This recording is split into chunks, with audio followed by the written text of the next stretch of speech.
Mga kaibigan, medyo challenging ngayon ang nangyayari sa ating pagdadrop kasi napakadaming mga tao. Naku, kaya bilisan nyo na itong lokasyon ha, ito. Makikita nyo yung school ng Kabitukulan, ayan.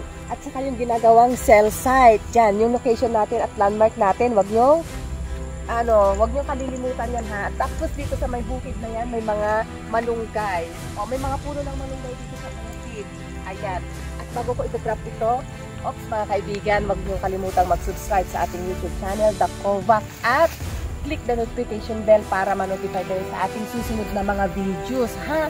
O, ito, i-drop ko na bigas, at saka mga malunggay tuloy, at saka tsinelas. O, for na area ng tsinelas, mga kaibigan, ha? I-drop ko dito sa may puno ng malunggay. Sa unang puno. Sa unang puno ng malunggay, kasi maraming puno yan.